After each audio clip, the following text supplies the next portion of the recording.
Salaries बहुत अच्छी हैं। अब तो यूरो का price as compare to Indian rupees बहुत ही ज़्यादा अच्छा है। अगर आप 1 यूरो को कन्वर्ट करें तो आज की डेट में तकरीबन 100 रुपये बन रहा है।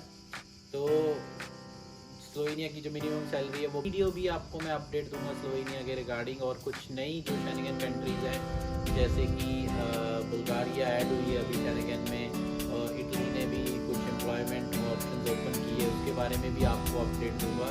1 जनवरी 2025 से बुल्गारिया एक कंट्री थी यूरोप के पास, जो यूरोप में ही है बट शेंगेन में नहीं थी, वो शेंगेन में ऑफिशियली ऐड हो चुकी है और उन्होंने यूरो करेंसी अडॉप्ट कर ली है।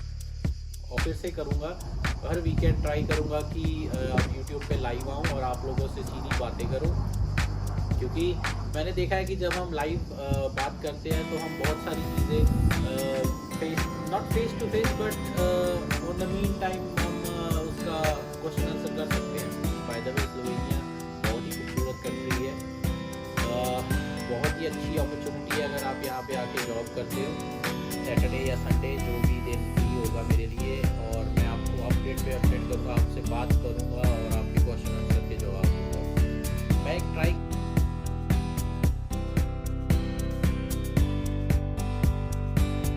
कैसे आप सभी फाइनली आज मैं ये वीडियो अपलोड कर रहा हूँ काफ़ी टाइम के बाद। आई थिंक ऑलमोस्ट 4-5 मंथ हो चुके थे, कोई वीडियो नहीं अपलोड हुई थी। इवन कि मैंने अपनी पुरानी वीडियोस को भी थोड़े टाइम के लिए यूट्यूब से हटा दिया था, बट वो वापस आ चुकी हैं, आप उनको देख सकते हैं फिर से अगर आपको इन्फॉर्मेशन चाहिए स्लोवेनिया के रिगार्डिंग। ये वीडियो भी आपको मैं अपडेट दूंगा स्लोवेनिया के रिगार्डिंग, और कुछ नई जो शेंगेन कंट्रीज़ हैं जैसे कि बुल्गारिया ऐड हुई है अभी शेंगेन में, और इटली ने भी कुछ एम्प्लॉयमेंट ऑप्शंस ओपन किए है, उसके बारे में भी आपको अपडेट दूंगा। और पोर्चुगल ने भी थोड़ा अपना प्रोसेस चेंज किया है, उसके बारे में भी दूंगा। तो ये वीडियो एंड तक देखिएगा, इसमें आपको बहुत सारी इन्फॉर्मेशन मिलेगी।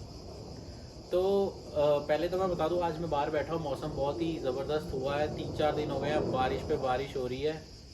तो आज अच्छी धूप निकली हुई थी तो मैंने कहा चलो वीडियो बनाते हैं, काफ़ी टाइम से आप लोगों के साथ बात नहीं हुई थी। बाय द वे मैं लाइव फिर से करूँगा, हर वीकेंड ट्राई करूँगा कि आप यूट्यूब पे लाइव आऊँ और आप लोगों से सीधी बातें करूँ, क्योंकि मैंने देखा है कि जब हम लाइव बात करते हैं तो हम बहुत सारी चीज़ें not face to face but on the mean time हम उसका क्वेश्चन आंसर कर सकते हैं। तो वो भी मैं शुरू करूँगा फिर से। ये वीडियो बहुत ही इम्पॉर्टेंट होने वाली है, इसमें आपको बहुत सारी अपडेट्स मिलने वाली हैं, तो एंड तक ज़रूर देखिएगा। तो शुरू करते, पहले मैं आपको स्लोवेनिया का अपडेट दे देता हूँ, क्योंकि काफ़ी जो मेरे फॉलोअर्स हैं या जो मेरी वीडियोस देखते हैं उनमें से मोस्टली मेजॉरिटी ने स्लोवेनिया के लिए अप्लाई किया या प्लानिंग कर रहे हैं। बाय द वे स्लोवेनिया बहुत ही खूबसूरत कंट्री है, बहुत ही अच्छी अपॉर्चुनिटी है अगर आप यहाँ पे आके जॉब करते हो। सैलरीज बहुत अच्छी हैं। अब तो यूरो का price as compare to Indian rupees बहुत ही ज़्यादा अच्छा है। अगर आप 1 यूरो को कन्वर्ट करें तो आज की डेट में तकरीबन 100 रुपये बन रहा है।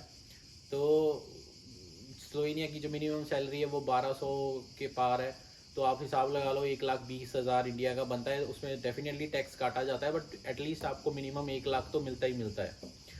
तो जो लेटेस्ट अपडेट आई है स्लोवेनिया के रिगार्डिंग की, जो वर्क परमिट है उसको 1 साल का होता है, उसको उसकी वैलिडिटी 2 साल कर दी जाए, जो पहला वर्क परमिट मिलता है। रीज़न यही था कि जब आप लोगों को वर्क परमिट मिलता है तो वो ऑलरेडी उसकी जो वैलिडिटी होती है वो 5-6 महीने ऑलरेडी निकल चुकी होती है, और आपको सिर्फ 5 या 6 या 7 मंथ का मिलता है। और इसकी वजह से जो अथॉरिटीज़ हैं, जब आप यहाँ आ जाते हो और फिर अप्लाई करते हो, तकरीबन 5-6 महीने के बाद इमीडिएटली अप्लाई कर देते हो, तो उनको बहुत स्ट्रेसफुल वर्क हो जाता है। तो उन्होंने कहा इस स्ट्रेस को कम करने के लिए हम आपको 2 साल का मतलब पे अभी उन्होंने पेश किया है, अभी ये इम्प्लीमेंट नहीं हुआ है। बाय द वे आप इसको ये मत सोचिएगा कि यस हो चुका है, इट इज़ इन डिस्कशन। अब पता नहीं कब होगा, 1 साल में होगा, 2 साल में होगा, अप्लाई होगा, बट उन्होंने ये डिस्कशन रखी है कि इसको 2 साल का कर दो, क्योंकि इससे क्या होगा, एक तो जो प्रावधान होता है एडमिनिस्ट्रेटिव यूनिट्स हैं जहाँ पे आप लोगों की फ़ाइल सबमिट होती है, लेट्स से फॉरेन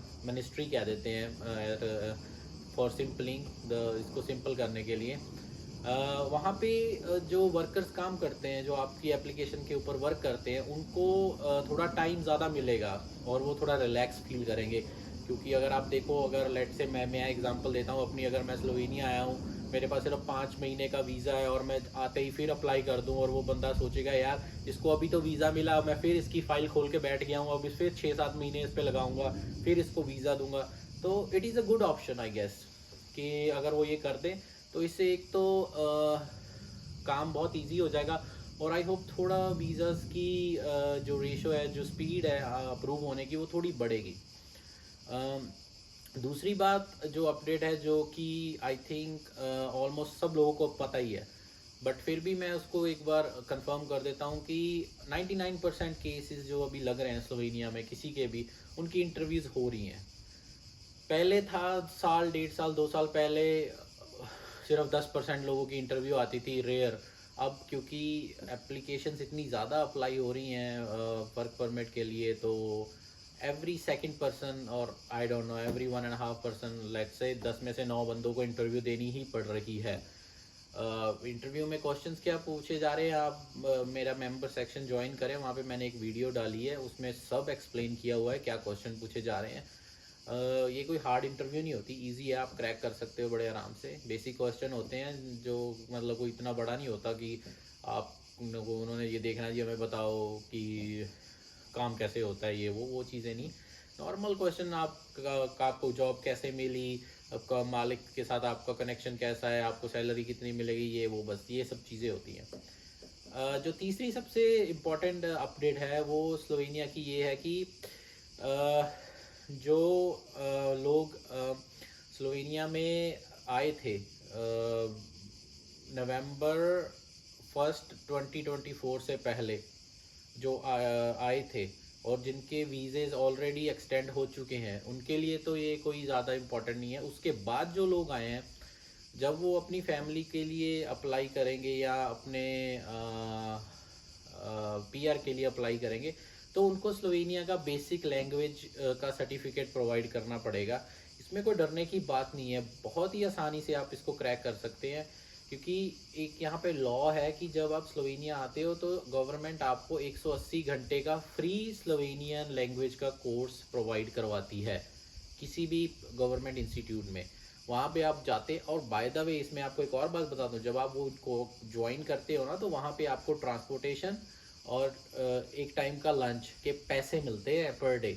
अब जैसे लेट से मेरे घर से अगर वो जहाँ पे स्कूल है वो 5 किलोमीटर पे है, ठीक है, तो मुझे एक पर किलोमीटर आई डोंट नो 2 या 3 यूरो के हिसाब से पर डे का जो भी, मतलब आप हिसाब लगा लो 15-16 यूरो प्लस 6-7 यूरो लंच के, तो 20 यूरो पर डे मुझे मिलता है। ये भी अच्छी बात है। और फ्री कोर्स करने को मिलता है। उसके बाद आपका एक टेस्ट होता है, जैसे आइल्स का टेस्ट आप करते हो ना, इंग्लिश का टेस्ट वैसे ही होता है, बट इंग्लिश के टेस्ट के लिए तो आपको मतलब जितने 9 तक बैंड होते हैं, बट यहाँ पे A1 A2 B1 B2 ऐसे होता है।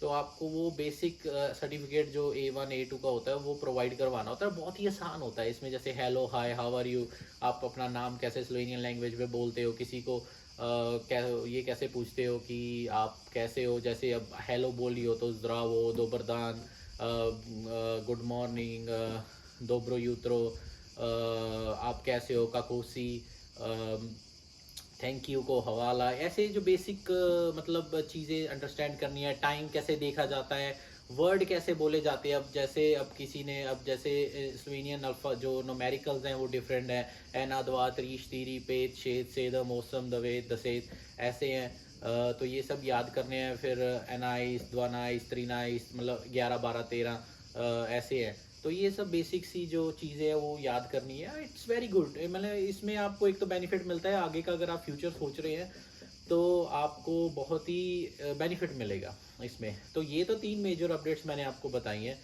कुछ अपडेट्स और आ रही हैं। अब मैं आपको, जैसे आपको पता है कि मैं तब तक नहीं आपको अपडेट देता जब तक मेरे पास कंफर्मेशन नहीं आ जाती, तो अब मैं वेट करूँगा और नेक्स्ट वीडियो में वो ऐड करूँगा। अब थोड़ा मैं आपको और भी कंट्रीज़ के बारे में अपडेट देने वाला हूँ। रिसेंटली 1 जनवरी 2025 से बुल्गारिया एक कंट्री थी यूरोप के पास, जो यूरोप में ही है बट शेंगेन में नहीं थी, वो शेंगेन में ऑफिशियली ऐड हो चुकी है और उन्होंने यूरो करेंसी अडॉप्ट कर ली है।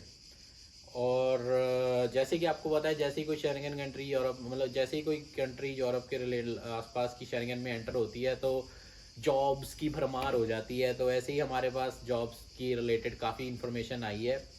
अगर आप में से कोई इंटरेस्टेड है बुल्गारिया के लिए, आप मुझे कमेंट या ईमेल कर सकते हो, या आप मुझे फेसबुक पे कांटेक्ट कर सकते हो। मेरा फेसबुक डिस्क्रिप्शन में दिया हुआ है, आपको मैं उसकी इन्फॉर्मेशन दे सकता हूँ। बुल्गारिया का वीज़ा बहुत ही आसानी से मतलब होता है, इंडिया से अप्लाई होता है।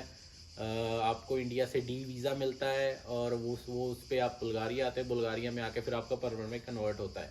मैं इसकी आपको बेसिक्स बता देता हूँ थोड़ा कि वो कैसे होता है। आपको एक वैलिड पासपोर्ट चाहिए जो आपका 3 महीने के लिए एटलीस्ट वैलिड होना चाहिए। आई एम सॉरी, जो चर्च की बेल्स शुरू हो चुकी हैं, ये 1-2 मिनट तक चलती रहेंगी, तो मैं थोड़ा ऊंची बोलने की कोशिश करूँगा।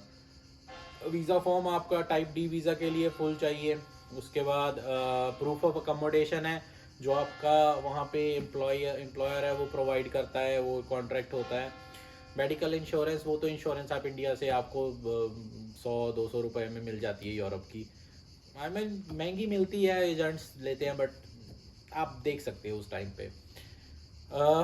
फंड्स, एम्प्लॉयज़ की होम कंट्री में आपका पीसीसी होना चाहिए, पुलिस क्लियरेंस सर्टिफिकेट होना चाहिए, रीसेंट पासपोर्ट साइज़ फ़ोटो होनी चाहिए, एजुकेशन होना चाहिए, और एक वर्क परमिट अप्रूवल आती है बुल्गारिया से, वो आपके पास होनी चाहिए। और एम्बेसी फ़ीस लगती है, और 1.5-2 महीने में परमिट आ जाता है। वो डॉक्यूमेंटेशन कंप्लीट होके आपको अपॉइंटमेंट लेनी है, बुल्गारिया एम्बेसी में जाएं, वहाँ पर जाके अपना वीज़ा अप्लाई करें, फिर आप वेट करें, वीज़ा आता है और आ जाएं। अभी तक तो इसका 100% वीज़ा रेट चल रहा है। जहाँ तक मेरी बात हुई है कुछ लोगों से, उन्होंने मुझे अपने वीज़ास दिखाए हैं। जॉब्स वहाँ पे अभी मेसन्स की जॉब्स बहुत हैं, मिस्त्री जिसको हम बोलते हैं, जो घर बनाते हैं, सीमेंट वगैरह ईंटें लगाते हैं, उनकी शटरिंग कारपेंटर है जो सरिये का मतलब बेसिस तैयार करते हैं ना, दीवारों का, लेंटरों का, ये हो गया। पेंट वगैरह का, प्लम्बिंग, इलेक्ट्रीशियंस, ये सब जॉब्स अभी ओपन है वहाँ पे बहुत ज़्यादा। क्योंकि जब भी कोई कंट्री शेंगन में एंटर होती है ना, तो सबसे पहली चीज़ वो कंट्री की रिक्वायरमेंट आती है कंस्ट्रक्शन, क्योंकि यूरोपियन शेंगन स्टैंडर्ड उनको रीच करना होता है। तो नई बिल्डिंग्स बनती हैं, घर बनते हैं, लोग प्रॉपर्टीज़ खरीदते हैं, तो ये जॉब्स बहुत ओपन होती हैं। ऐसे ही अब जैसे अगर मैं आपको इटली के बारे में बताऊं, तो रिसेंटली इटली की जो फॉरेन मिनिस्ट्री है, उन्होंने कहा कि हम 5 लाख लोग फॉरेन से जो लेंगे, क्योंकि हमारे यहाँ पे वर्कर्स की शॉर्टेज है। तो जैसे सब लोगों को पता है कि 9 मंथ का वीज़ा मिलता था एग्रीकल्चर उसमें कैटेगरी में, फिर कईयों को 12 मंथ का भी मिलता था। अब और भी वीज़ाज़ ओपन हो गए हैं इटली के, तो उसके रिगार्डिंग भी अगर किसी की इन्फॉर्मेशन आपको मैं दे सकता हूँ। पोर्चुगल का भी अच्छा रेशो चल रहा है, आई मीन स्लो है बट वीज़ाज़ अच्छे आ रहे हैं। उसके रिगार्डिंग इन्फॉर्मेशन लेनी आप मुझे कमेंट कर सकते हैं।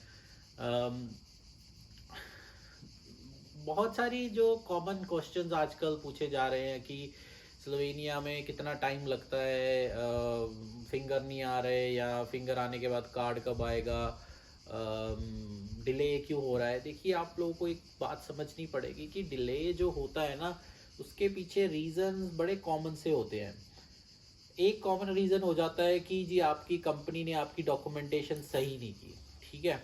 उसका रिजल्ट क्या होता है? उसका रिजल्ट डिले कम होता है, उसका रिजल्ट होता है डिक्लाइन हो जाना। आपको वो कह देते हैं जी हम इसका प्रोसेस नहीं कर सकते, आपने हमें डॉक्यूमेंटेशन ही बहुत कम दी है।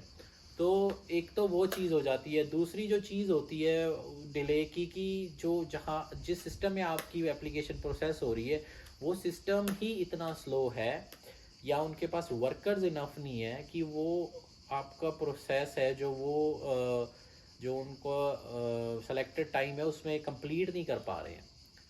तो ये ऑप्शन एक होती है। प्लस अब तो ज़्यादातर लोगों को पता ही है कि स्लोवेनिया का जो वर्क वीज़े का प्रोसेस है वो स्लोवेनिया में होता है 90%। इंडिया में तो एम्बेसी सिर्फ फिंगरप्रिंट और अब इंटरव्यू लेने के लिए बैठी है, और उसके बाद आपको कार्ड देने के लिए बैठी है। ये मैं आपको अपने पर्सनल एक्सपीरियंस से बता रहा हूँ। कई लोग कहते हैं जी हमारे फिंगर 1 जनवरी को हुए थे लेट से, और आज जुलाई चल रही है और हमारा कार्ड नहीं आया। देखिए, आप अकेले नहीं हो, मैं भी इस प्रोसेस से गुजरा हूँ, मेरे दोस्त भी गुजरे हैं। अभी भी मेरे कई दोस्त हैं जो जिनको 8-8 9-9 महीने हो गए वो वेट कर रहे हैं, और आप जैसे ही कई लोग हैं जो मेरी अब वीडियो देखेंगे, कमेंट करेंगे नीचे, वो भी ये प्रोसेस का पार्ट है और वो वेट कर रहे हैं। रीज़न इसके पीछे ये भी होता है कि जब स्लोवेनिया में जो प्रोसेस होता है ना आपके फिंगरप्रिंट्स के बाद, वो काफ़ी चीज़ें वेरीफाई करते हैं, एडिशनल डॉक्यूमेंट मांग सकते हैं कंपनी से, एडिशनल पीसी आपके पुलिस क्लियरेंस सर्टिफिकेट मांग सकते हैं। ये सब चीज़ें इस पार्ट होता है। जब तक आपके पास डिक्लाइन का लेटर नहीं ना आता, तब तक आपका वीज़ा प्रोसेस में है, या जब तक कंपनी के पास ये नहीं आता कि ये आपका वर्कर हम प्रोसेस नहीं कर सकते, तो कंपनी आपको इन्फॉर्म करती है, तब तक आप प्रोसेस में हो। तो आपको ये चीज़ समझनी पड़ेगी कि डिले का मतलब ये नहीं है कि आपसे कोई झूठ बोल रहा है, डिले का मतलब ये नहीं है कि आप का प्रोसेस नहीं चल रहा, और डिले का मतलब ये भी नहीं है कि आपका प्रोसेस ख़त्म हो गया है। जब भी आप किसी कंट्री में इमिग्रेशन का प्रोसेस करते हैं ना, तो उस कंट्री की एक रिस्पॉन्सिबिलिटी होती है, जब आपका प्रोसेस फिनिश हो जाता है ना, अगर वो अप्रूव है तो आपको अप्रूव का प्रूफ देते हैं, अगर वो डिक्लाइंड है तो डिक्लाइन का प्रूफ देते हैं, तो उस चीज़ का वेट करें, ठीक है। और करंटली जो सिचुएशन है, बहुत ही ज़्यादा वर्क है स्लोवेनिया में इस वक्त, ज़रूरत है लोगों की, बट प्रॉब्लम है जो इमिग्रेशन प्रोसेस है वो इतना स्लो हो चुका है ना। रिसेंटली मुझे किसी ने एक वीडियो भेजी थी, इंडिया में जो स्लोवेनिया की एम्बेसी है, वहाँ पे लोगों की लाइनें लगी हुई हैं। आई डोंट नो, सारे के सारे स्लोवेनिया ही आना चाहते हैं। आई अंडरस्टैंड कि जब किसी शेंगन कंट्री का आसानी से वीज़ा प्रोसेस होते हैं तो ऐसे ही होता है, बट क्योंकि अब इतने ज़्यादा लोग अप्लाई कर रहे हैं, तो इट इज़ टू मच उनके लिए भी काम है कि उनको इतना डिले करना पड़ रहा है। विद इन स्लोवेनिया की अगर मैं आपको बात बताऊं तो बहुत सारी नई चीज़ें इम्प्लीमेंट हो रही हैं, सैलरी बढ़ी है, हर साल सैलरी बढ़ती है, इस साल भी बढ़ी है। अब थोड़ा मुश्किल हो गया है अगर किसी ने अपनी कंपनी खोलनी है। पहले कंपनी खुलती थी तो टैक्स कम था, अब थोड़ा टैक्स बढ़ा दिया है। टैक्स बढ़ाने का रीज़न ये है क्योंकि सैलरी बढ़ रही है, तो टैक्स मतलब इतना भी नहीं बढ़ा दिया। अगर कोई पहले 300-400 यूरो अपनी कंपनी का टैक्स देता था, जो सोल प्रोप्राइटेशन होती है, आई डोंट नो, बहुत ही बड़ा ही ज़बरदस्त अंग्रेजी का वर्ड है, मैं नहीं बोल पा रहा, तो हम उसको एसपी कहते हैं। तो पहले अगर कोई 300, 350, 380 दे रहा था, वो अब 400, 420 दे रहा है, तो दैट्स ये चेंज हुआ है। उसके अलावा एक उन लोगों के लिए इन्फॉर्मेशन है जो घूमने फिरने के बहुत शौकीन है। स्लोवेनिया से काफ़ी फ़्लाइट्स अब यूरोप के अदर कंट्रीज़ में जानी शुरू हो चुकी है, डेनमार्क जानी शुरू हो चुकी हैं, नॉर्वे जानी शुरू हो चुकी हैं। तो अगर आप घूमने फिरने के शौकीन हैं तो आप ज़रूर जाएं। और इस वीडियो में मैं आपको इतनी ही इन्फॉर्मेशन दे सकता हूँ क्योंकि इतनी ही इन्फॉर्मेशन मेरे पास थी, बट अब मैं रेगुलरली ट्राई करूँगा हर वीक 1 या 2 वीडियोस डालूँ। लाइव मैं ज़रूर आऊँगा हर वीकेंड, सैटरडे या संडे, जो भी दिन फ्री होगा मेरे लिए, और मैं आपको अपडेट पे अपडेट करूँगा, आपसे बात करूँगा और आपके क्वेश्चन आंसर के जवाब दूँगा। मैं एक ट्राई कर रहा हूँ एक फ़ोन नंबर व्हाट्सएप का अनेबल करने की, क्योंकि पर्सनल तो मैं अपना दे नहीं सकता, तो मैं वो ट्राई करूँगा कि वो मैं नंबर उसमें आपको दूँ और आप वहाँ पे भी मेरे साथ बात कर सकें। तो सब्सक्राइब करें, फॉलो करें मेरे चैनल को, बेल आइकन दबा लें, लाइक करें और शेयर करें वीडियो, ताकि लोगों को हेल्पफुल हो सके। और जैसे ही मैं अगली वीडियो बनाऊंगा तो आपको इन्फॉर्मेशन डायरेक्टली नोटिफिकेशन के ज़रिए मिल जाएगी कि जी आओ वीडियो देख लो।